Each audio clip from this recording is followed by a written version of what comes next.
Hey, Chef Anthony of Don's Appliances here. I'm gonna go over a quick and easy tip for you how to get your oven racks nice and clean, okay? We're using the glide racks or the regular racks, it doesn't matter.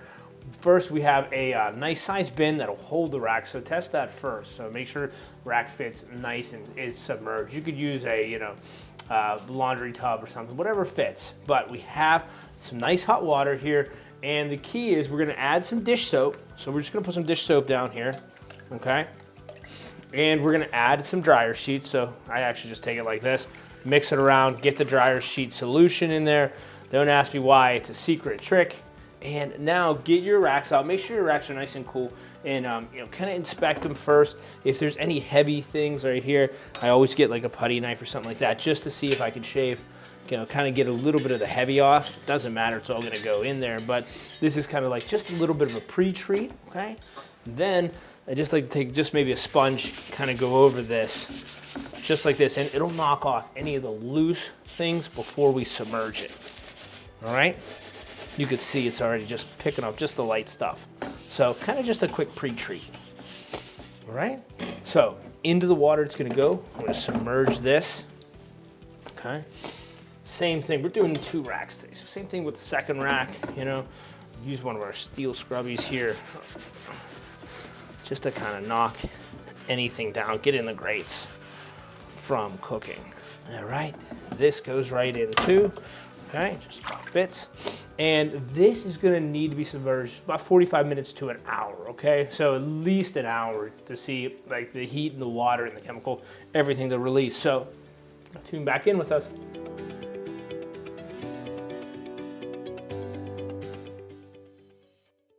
Okay, everyone, we're back. It's been about 45 minutes, so we're just checking these out, and look at this difference. Wow, I'll just pick that up. So look at that. Just the amount that came off, just soaking these. Came out so clean. So we're just gonna brush these down, get all the heavy stuff off, do it nice and loose, but look at the difference in this. Wow. Seeing is believing, and this is quick and easy, Pick this side up here for you.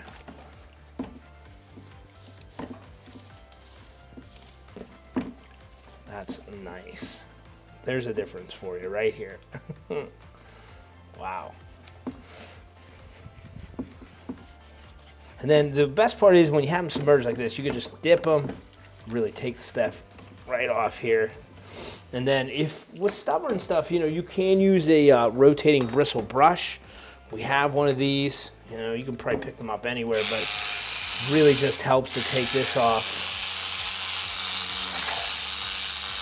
and kind of get in all the nooks and crannies, the tougher spots, like even I'd say right here.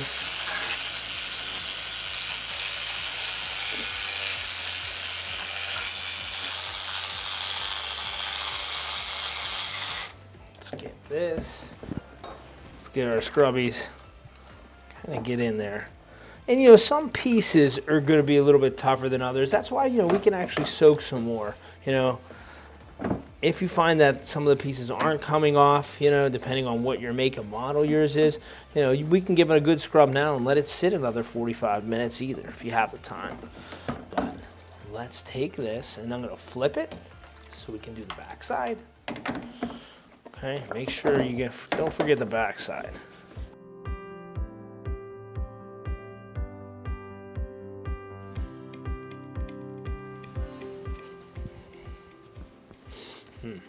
Well, it's looking pretty good. Check this out, everyone. So everything looks so clean. Kind of got all the little bits and pieces off. Got the shine back to it. The next step, kind of what we want to do is we want to take it to a bus tub or a sink or something like that. We want to rinse all the solution off. Then we want to dry it thoroughly. Whether you just leave it in there to dry or you towel it off, just make sure it dries before it hits the oven. And then we want to make sure while the oven's cool, we properly rack it, and then really we're good to go. But I mean, look at the difference in our makes from the before and after. This is pristine, but we want to make sure we get all the soap off, kind of all the suds too before we put it in the oven. So Okay, next we're gonna take it over. Let's just give it a shake, and then we're gonna we'll give it a rinse. Okay. All right, so let's go right here.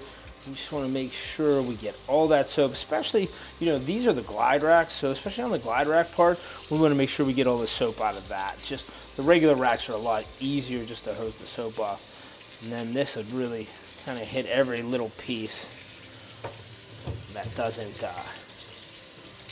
hit any soap. So there it is.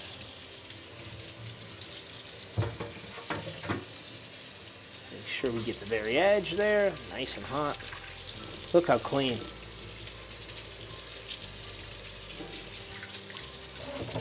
Give it a flip.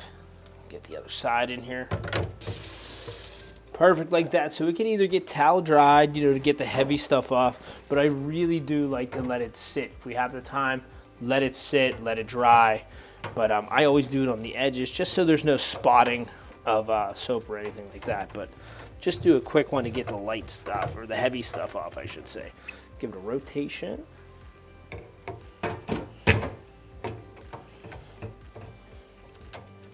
Boy, that looks so much better. Look at that, it's finished. So other than that, just let this dry a little bit more, and then we can really pop it back in the oven, and we can start cooking, you know, as soon as they're dry. Probably take another 30 to 35 minutes to make sure it's dry completely, you know, so we want it to dry completely. Or, you know, if you're really in a pinch, it's getting close to dinner, I would heat it up and turn it to the lowest setting, let them dry out a little bit. That's nice and safe to do, okay? So these are finished. I hope that helps you keep your oven racks, you know, gleamingly clean like these ones are. And, you know, it's a nice, quick, and easy way to do it in your home. So hope you enjoy this. Thank you.